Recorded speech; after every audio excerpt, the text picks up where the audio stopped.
రాహుల్ గాంధీ 'ఛాత్రోం కి గూంజ్' అని దేశవ్యాప్తంగా పర్యటనలు చేస్తున్నారు.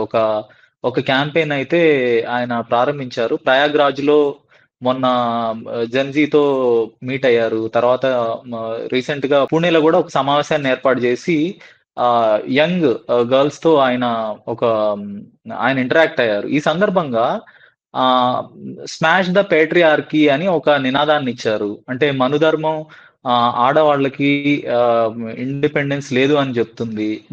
కానీ మనం దాన్ని ఇట్ ఈస్ రాంగ్ అని ప్రూవ్ జేయాలి. మీరు మీకు మీరు చెందిన వాళ్ళవుతారు తప్ప, మీరు మీ కుటుంబానికి లేదంటే మీ దగ్గరి వాళ్ళకి బానిసలు కాదు అని ఆయన చెప్పటం జరిగింది. సో, మనుధర్మాన్ని రాహుల్ గాంధీ ఈ సందర్భంలో అటాక్ చేయటం, క్రిటికల్‌గా మాట్లాడటం ఎలా జూస్తారు? అది అస్తమానం ఆయన అలాగే మాట్లాడుతున్నారు కదా! ఆ మాటతో హ్మ్. పాటు మిగతా మతాల్లో గూడా ఇయన్నీ ఉన్నాయని హ్మ్. ఆళ్ళు కూడా తీసి పారేయాలనంటే బావుండు. హ్మ్. ఇప్పుడు నేను ఆహ్, ఈ హిందూ మతాన్ని డిఫెండ్ చేయట్లేదు. అన్ని హ్మ్. మతాలు మార్పొస్తా మెల్లిగా వస్తా ఉండాలి టైమ్స్ బట్టి. మిగతా మతాలు గూడా ఉన్నారు గదా! అసలు ఆడోళ్ళు మొహమే చూపెట్టొద్దంటారు. ఆళ్ళకి ఆస్తి లేదు. హ్మ్. ఆళ్ళకి ఏం అవును. హక్కులున్నాయి? మరి ఆళ్ళని కూడా హ్మ్. అడ్రెస్ చేసుంటే బావుండు. అందరూ మెచ్చుకోరు. దేశం అంతా మెచ్చుకుంటారు. హ్మ్. సో, ఇప్పుడు హ్మ్. ఇదొక సెక్షనల్‌గా చెప్పాడు. తర్వాత చాలా గొప్పవాడు కాదు అని నేనేం అంటలేదు. ఎందుకంటే లీడర్ ఆఫ్ ది అపోజిషన్. ఏ మంత్రి అయినా మనకంటే చాలా పెద్దోడు. ఒక పెద్ద సోషల్ రిఫార్మర్ అయితే చెప్పుంటే త్యాగాలు చేసినోడు మహాత్మా గాంధీయే నాకు కనపడుతున్నాడు ఈ దేశంలో. మహాత్మా గాంధీ, పోనీ ఆచార్య వినోబా భావే, పోనీ మన టైంలో ఇప్పుడు ఆయనున్నాడు అన్నా హజారే కొంతవరకు. హ్మ్. లేకపోతే పెద్ద జయప్రకాష్ నారాయణ్. వీళ్ళందరూ చెప్తే కొద్దిగా వింటాను. ఎందుకంటే వాళ్ళ జీవితాలే ఉదాహరణ. ఓకే. మీరు, హ్మ్. నేను చార్టర్డ్ ఫ్లైట్స్ రోజు ఎక్కి తిరిగి 5 స్టార్ హోటల్స్‌లో ఉండి వచ్చి ఇలా చేయి, అలా చేయి అని చెప్తే ప్రజలు గూడా అది హ్మ్. విన్నట్టుగా ఉంటారు. కానీ సీరియస్‌గా తాగటం మానేయండంటే అయిపోతుంది గదా! ఆప్ చేస్తారా? ఎక్కువ తాగొద్దని గూడా ఎళ్తే బాగుండను గదా! హ్మ్. ఆంధ్రప్రదేశ్‌కి ఎక్కువగా తెలంగాణ ఎక్కువ తాగేస్తున్నారని లిక్కరు, ఆల్కహాల్ వస్తుంది గదా! అది చెప్తే బావుంటది. వింటారా? వింటారా ఓకే. మీరు చెప్పండి? ఆ కరెక్టే. రోజే పూనాలో గూడా తాగొద్దు, ఎక్కువ వద్దు అని చెప్తే బావుండునే. హ్మ్. నీకు హక్కులు పెరుగుతాయి. నీకు డిసిప్లిన్ ఉంటది. డ్రగ్స్ వాడొద్దు, తాగొద్దు. పేట్రియార్కీ ఇదంతా వదిలేయి. దాంతో పాటు అన్నీ హ్మ్. జెప్పాలి. ఏదో ఇదొక్కటి తీసేస్తే సరైపోతదంటే అదే పని కాదు. అనాలని అన్నారు సంతోషం. ఒకే హ్మ్. మతంలో ఉన్నదా ఇది? అన్ని మతాల్లో మనం చెప్పుకుంటే ఒకళ్ళొకళ్ళు ఏడుస్తారు గానీ మనం చెప్పట్లేదు. మనం ఎన్నో ఉన్నాయి గదా! ఆశ్చర్యమైన విషయాలు ఉన్నాయా లేవా? హ్మ్. ఆశ్చర్యమైన విషయాలు ఉన్నాయా లేవా? అన్ని ఆస్తులు పంచుకోవటం, అవును. లేకపోతే హ్మ్. కామన్ లైఫు, సోషల్ లైఫు, హద్దులు, గిద్దులు ఇయన్నీ ఉన్నాయి గదా! అందరికి చెప్పాలి పాపం. ఆయన హ్మ్.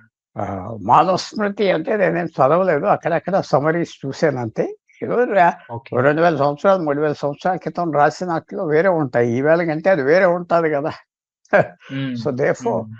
అది ఆయన అన్ని సిస్టమ్స్‌కి, అన్ని మతాలకి అప్లై చేసుంటే ఓకే. అది అంటే ఒక చోట హ్మ్. మీరిలా హ్మ్. చేయండి, అది బాగోలేదు, ఆడోళ్ళని లొంగేస్తున్నారంటే హ్మ్. తాలిబాన్ అసలు ఏ ఆడ మనిషి స్కూల్లోకి, కాలేజ్‌కి ఎళ్ళొద్దన్నారు. మరి అక్కడేమన్నా అనమనండి ఒక స్టేట్మెంట్ అయితే బావుంటది. అప్పుడే హ్మ్. దీనికి వాల్యూ వస్తది. అందరూ వింటారు. చాలా బావున్నదని. మహాత్మా గాంధీ అలా చేసేవాడు. జయప్రకాష్ నారాయణ హ్మ్. చాలా హ్మ్. కఠినంగా మహాత్మా గాంధీ చేసేవాడు. Social reform, okay. సోషల్ హ్మ్. రిఫార్మ్. ఆయన గురించే ఓకే. ఆల్కహాల్ తాగొద్దు అని మన రాజ్యాంగంలో పెట్టారు. హ్మ్.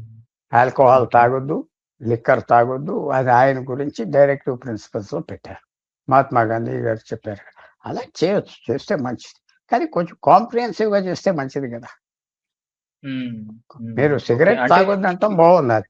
అయితే ఫుల్‌గా హ్మ్. విస్కీ తాగేసి లేకపోతే డ్రగ్స్ ఏసేసుకొని పడిపోండి అని చెప్తే ఎలాగా? అన్నిట్లకి మీరు చెప్పాలి.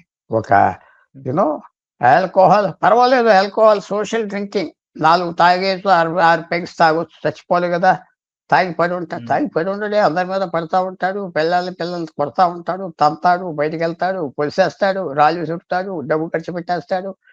ఇయన్నీ చూస్తున్నాం గదా! ఇంట్లో హ్మ్. నరకం చేసేస్తాడు. మరి అయన్నీ అడ్రెస్ చేయాలి. ఓకే. అంటే ఈ దేశంలో మెజారిటీలు హిందువులు 80% హిందువులు కాబట్టి, ఓన్లీ దానికే ఆయన రిస్ట్రిక్ట్ అవుతున్నారా? లేదంటే ఆయన ఇది సెలెక్టివ్ క్రిటిసిజంగా చూడాలంటారా దీన్ని? ఈ కమెంట్ చేయటం ఒక విషయం మీద హ్మ్. బాగోదు కూడా. ఎందుకంటే ఆయన ఇచ్చిన హ్మ్. స్టేట్మెంట్స్‌కి మంచి ఆయన వ్యూ. నీకు హ్మ్. ఆర్టికల్ 19 21 నీ ఇష్టం వచ్చింది చెప్పుకో అన్నారు. మైక్‌లో కూడా చెప్పుకొని పోతా ఉండు అన్నారు. సో, హ్మ్. చెప్పాడు అది ఓకే. తప్పని మనం ఎందుకనాలి? మనం ఆలోచించేది ఏంటంటే అందరికి చెప్తే బాగుండును గదా! ఓకే. అందరికి చెప్తే ఓకే. ఏమవుతది? అందరికి తెలుసు కదా! అందరికి హ్మ్. చెప్తే ఏమవుతది? అవును. అవ్వదు ఓకే. కదా పని.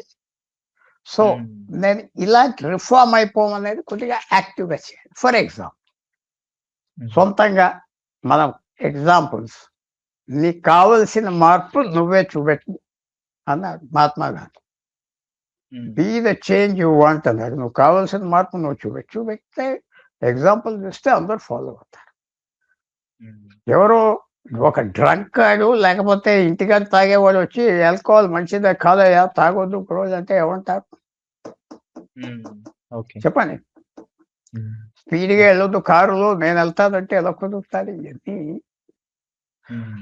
అంత నేను విచారపడేది ఏంటంటే కొంచెం కాంప్రహెన్సివ్‌గా చేస్తే బాగుండదు గదా! అన్నీ, ఓకే. అన్నీ హ్మ్. రిఫార్మ్స్ తేవాలి. అన్నిట్లికి హ్మ్. తేవాలి.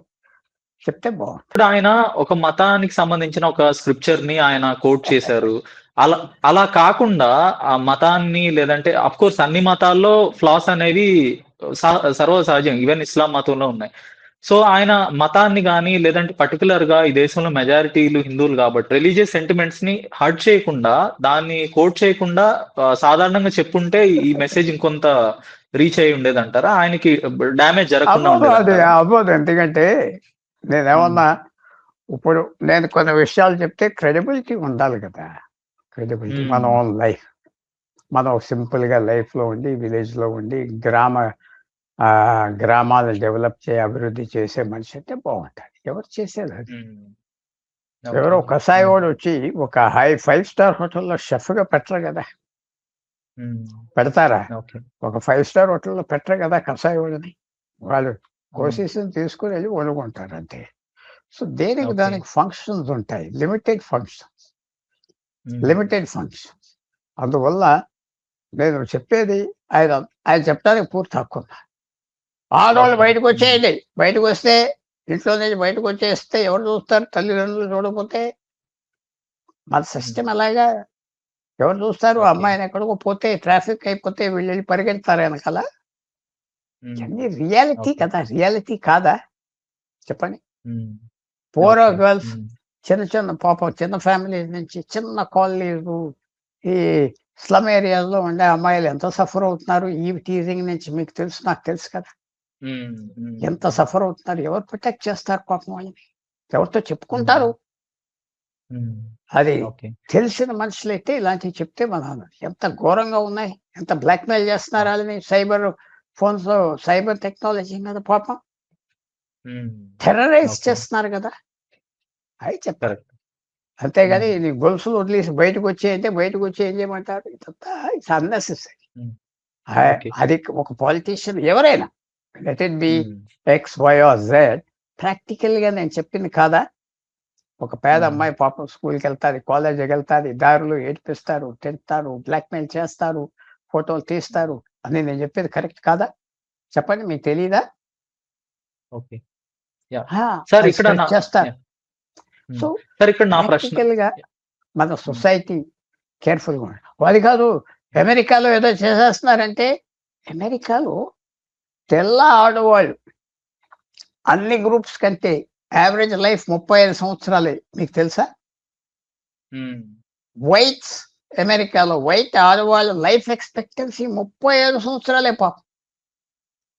ఓకే. బ్లాక్స్ హ్మ్. 45, 50 సంవత్సరాలు. ఏషియన్స్ 70 సంవత్సరాలు. ఏషియన్స్ అంటే చైనీసు, మనము, పాకిస్తానీ ఇదంతా.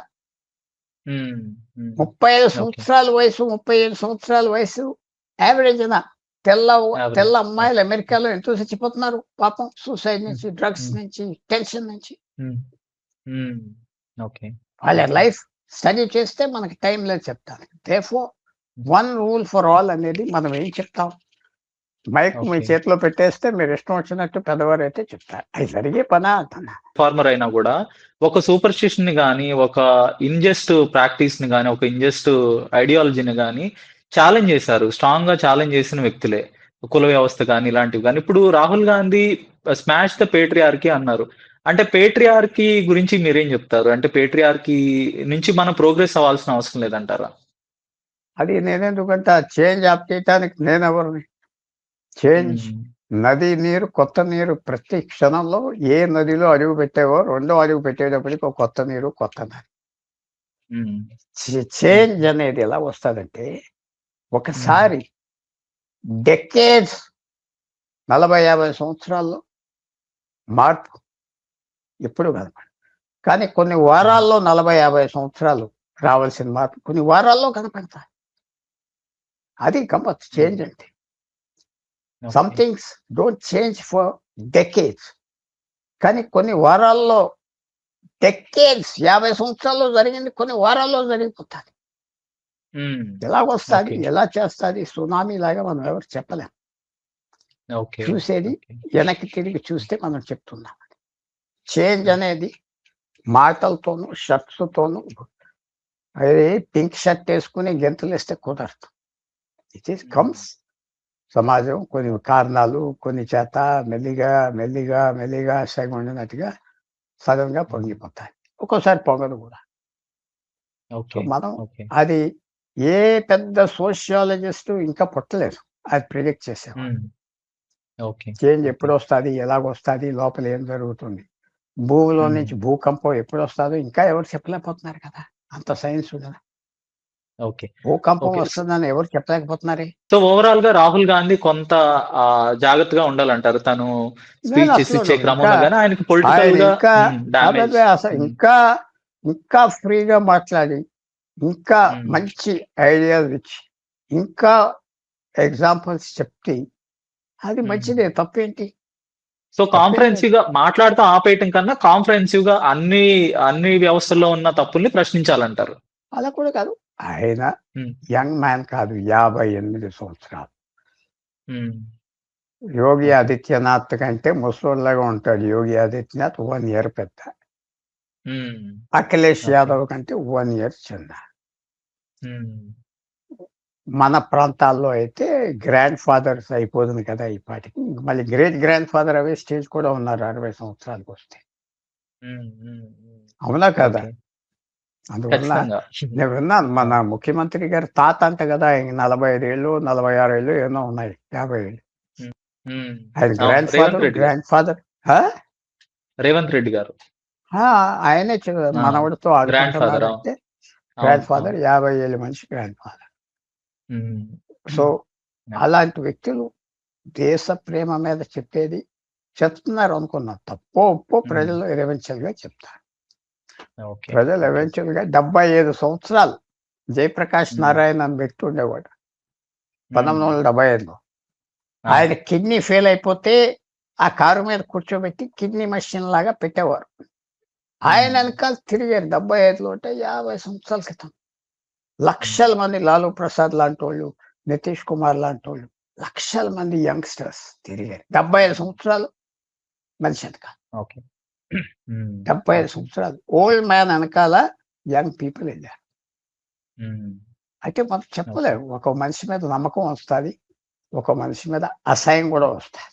సో, ఎవరి మీద హ్మ్. వస్తాది? మన దగ్గర ఫార్ములా లేదు. ఓకే. ఫార్ములా లేదు. చూద్దాం ఏమవుతదో.